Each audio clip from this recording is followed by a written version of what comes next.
अब हम fourth question देखेंगे। In triangle A B C right angle at B if tan a equals to 1/√3 find the value of sin a cos c plus cos a sin c। ध्यान से देखिए question क्या कह रहा है।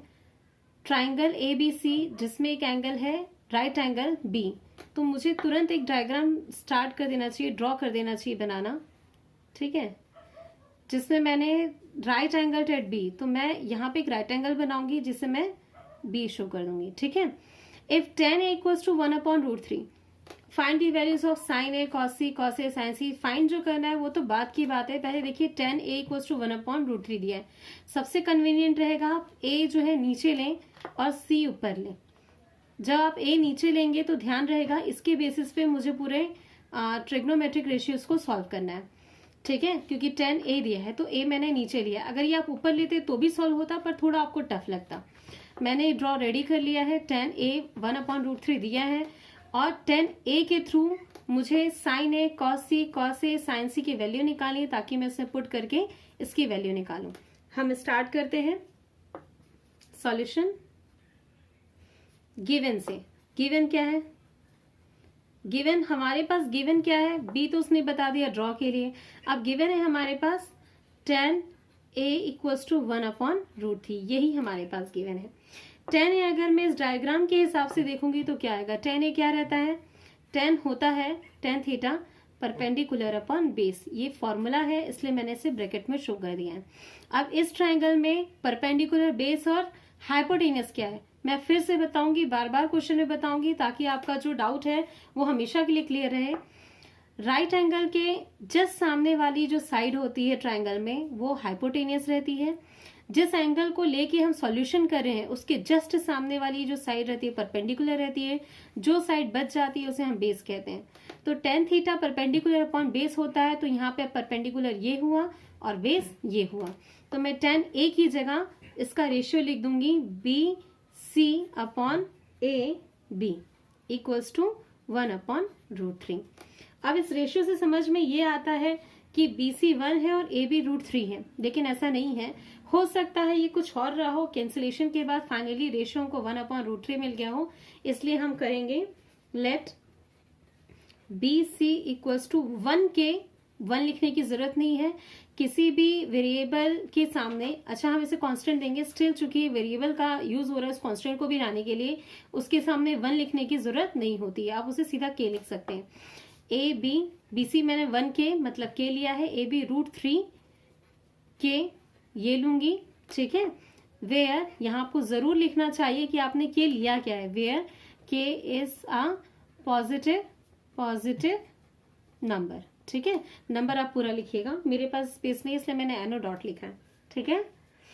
Now bye using Pythagoras theorem in triangle ABC या CBA आप कुछ भी लिख सकते हैं, लेकिन B आपको बीच में ही लिखना चाहिए, ठीक है। By using Pythagoras theorem in triangle ABC क्या हो जाएगा? Hypotenuse square equals to perpendicular square plus base square. Hypotenuse क्या है? CA, तो CA square equals to AB square plus BC square, ठीक है। अब जरा ध्यान दीजिए आपके पास क्या है? BC है, AB है, क्या बच गया? CA बच गया। आपके पास CA नहीं है, कोई बात नहीं है। CA स्क्वायर AB की वैल्यू हम पुट करते हैं √3 के पूरे का स्क्वायर। कई बार क्या करते हैं बच्चे, ब्रैकेट लगाते नहीं है, सिर्फ स्क्वायर लिख देते हैं, उसमें जो कॉफिशिएंट रहता है वो उसका स्क्वायर करना भूल जाते हैं। इस टाइप का काम हमको नहीं करना है, बहुत अच्छा स्ट्रेटेजिकली हमको काम करना है। BC k है तो k का स्क्वायर, मैं ब्रैकेट हमेशा यूज करती हूँ ताकि कभी भी थोड़ी सी भी मिस्टेक ना हो। CA स्क्वायर इक्वल्स टू √3 से स्क्वायर कैंसिल हो जाएगा, 3k स्क्वायर मिलेगा, k का स्क्वायर तो k स्क्वायर होता है। CA स्क्वायर इक्वल्स टू 3, यहाँ पे कोफिशिएंट है k स्क्वायर के सामने, यहाँ कुछ नहीं है मतलब 1 है। अगर मैं इसको ऐड करूंगी तो एल्जेब्रिक सम के अकॉर्डिंग 3 और 1 ऐड होकर 4k स्क्वायर हो जाएंगे। इस टाइप की अगर प्रॉब्लम होती है आपको एल्जेब्रिक सॉल्यूशन में तो आप कमेंट सेक्शन में मेंशन कर सकते हैं। मैं स्क्वायर अगर हटाती हूँ तो CA स्क्वायर अगर मैं हटाती हूँ तो CA square equals to √4k square C A की वैल्यू आपके पास आ जाएगी 2k, 4 का रूट 2 हुआ, k स्क्वायर से रूट कैंसिल हुआ। आप ध्यान देंगे मैंने इम्प्लाइज दैट और equal side by side, sorry एक साथ लिखे हैं, एक के नीचे एक लिखे हैं, इसका ध्यान आपको रखना है, ये प्रेजेंटेशन के लिए बहुत जरूरी होते हैं। ठीक है, अब मुझे जो वैल्यू निकाली है उसमें sign A cos C, cos A sign सी है, तो मुझे बहुत सारे ट्रिग्नोमेट्रिक रेशियोज निकालने की जरूरत नहीं है, जो मुझे जरूरी है मैं वही निकालूंगी। तो मैं निकालना शुरू करती हूँ। मुझे चाहिए है साइन ए, मैंने लिख लिया, कॉस ए वो भी लिख लिया, साइन सी लिख लिया, कॉस सी वो भी लिख लिया। ये मैं लाइन से लिखती हूँ ताकि एक एक निकालने के बाद मुझे डिस्टर्बेंस ना हो। साइन ए अगर मैं ट्राइंगल, ये बहुत जरूरी है, अब यहाँ पे बहुत से बच्चे गड़बड़ करते हैं, बहुत से मिस्टेक कर देते हैं। जब मैं साइन ए कॉस ए की बात करती हूँ तो मैं इस एंगल को देखूंगी, इसके लिए मैं इसे परपेंडिकुलर लूंगी, इसे हाइपोटेनियस, उससे बेस लूंगी। ध्यान रखिएगा जब भी आप किसी ट्राइंगल में दो एंगल को लेके रेशियोज निकालते हैं, सपोज ये है, फिर आप सी को लेके भी निकालेंगे, तो हाइपोटेनियस को कोई प्रॉब्लम नहीं है क्योंकि वो तो 90 के सामने ही है, लेकिन बेस और परपेंडिकुलर बिल्कुल चेंज हो जाएंगे। एंगल के सामने का ही साइड परपेंडिकुलर बनेगा और जो साइड बच जाती है वो बेस। तो अगर मैं साइन ए निकालना चाहूं तो ए के लिए बीसी परपेंडिकुलर बनेगा और बेस ए बी रहेगा।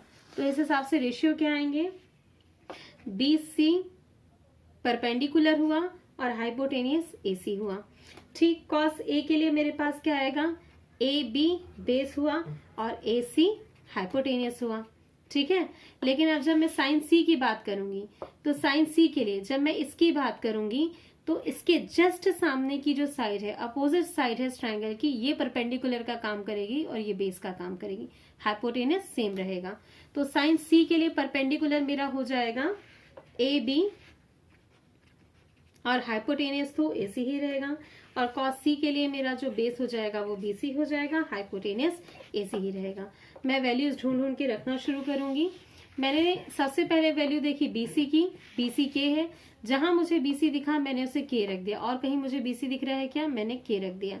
ठीक है, ये बहुत इजी तरीका होता है, बहुत टाइम हमारा बच जाता है। ठीक है, एसी, एसी मेरा क्या है, सी ए एसी 2k है, तो मैं 2k रख देती हूँ। जहां जहां मुझे एसी दिखता है मैं वहां वहां 2k रख देती हूँ। अब मेरा क्या बच गया, ए बी बच गया। ए बी क्या थी मेरे पास, √3/k, √3 × k, तो ए बी की जगह मैं √3k रख देती हूँ, √3k रख देती हूँ। मैं k कैंसिल करती हूँ तो मुझे क्या क्या वैल्यूज मिलना शुरू हो जाती है, 1/√2, √3/2, √3/2, 1/√2, सॉरी 1/2। ठीक है, ये वैल्यूज हमको मिल जाती हैं। अब हमें वैल्यू क्या निकालनी थी क्वेश्चन में, sign A cos C, cos A sign सी। मैं इसे लिख लेती हूँ। ठीक है, नाउ हमें क्या वैल्यू निकालनी थी, sign A cos C plus cos A sign सी। ठीक है, साइन ए की वैल्यू हमको क्या मिल रही है, 1/2, तो ये 1/2 हो गया। कॉस ए की वैल्यू हमको क्या, कॉस सी की वैल्यू हमको क्या मिल रही है, 1/2, वो लिख लिया मैंने। ठीक है, कॉस ए की वैल्यू क्या मिल रही थी हमको, √3/2, और साइन सी की वैल्यू हमको क्या मिली है, √3/2। इसे सॉल्व करते हैं, 1 × 1 1, 2 × 2 4, √3 सिर्फ 3 मिलता है, आप ऑलरेडी जानते हैं ये सब के कैलकुलेशन। 2 × 2 4, इसका एलसीएम आपका आ जाता है 4, 1 + 3, 1 + 3 is 4, 4/4 = 1। मतलब जो आपको क्वेश्चन में दिया है उसकी वैल्यू आपको मिल गई है 1।